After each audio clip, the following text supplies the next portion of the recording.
Oh, sorry. Have you ever wondered why do we get hiccup?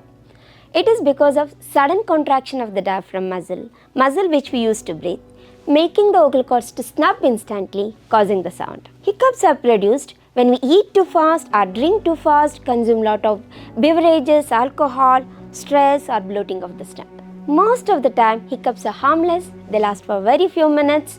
You want to stop them, take deep breath or take sips of cold water or distract yourself by swallowing sugar. If the hiccups is lasting more than 48 hours or disturbing your sleep, do consult the doctor. Thank you.